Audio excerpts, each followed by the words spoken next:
পশ্চিমবঙ্গের রাজনীতিতে এবার গ্ল্যামার ম্যাজিক সম্পূর্ণ ব্যর্থ।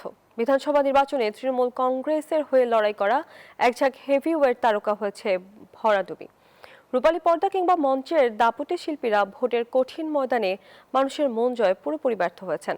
রাজ সোহম সায়নী থেকে শুরু করে ইন্দ্রনীল কিংবা অদিতি, বিজেপি প্রার্থীদের কাছে রাজ্যের বিভিন্ন কেন্দ্রে শোচনীয়ভাবে পরাজিত হয়েছেন ঘাসফুলের পরিচিত মুখেরা।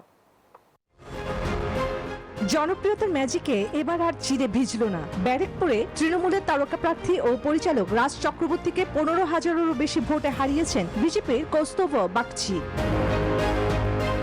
করিমপুরে কেন্দ্র বদলে ভাগ্য ফেরাতে চেয়েছিলেন সোহম চক্রবর্তী, হারলেন 10,000-এরও বেশি ভোটে। বরাকনগরের অভিনেত্রী সায়ন্তিকা বন্দ্যোপাধ্যায়ও প্রায় 17,000 ভোটে হার মানলেন। যাদবপুরে আরেক দাপুটে নেত্রী সায়নী ঘোষ 16,000-এরও বেশি ভোটে ধরাশায়ী হলেন।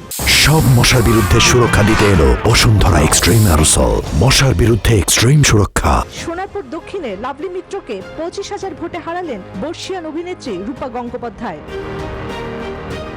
ক্যামেরার সামনের মুখেরা যেমন ব্যর্থ, সুরের জাদুকরেরাও এবার হতাশ করলেন। চন্দননগরের মন্ত্রী ও গায়ক ইন্দ্রনীল সেন এবং রাজারহাট গোপালপুরের কীর্তন শিল্পী অদিতি মুন্সি দুজনেই পরাস্ত।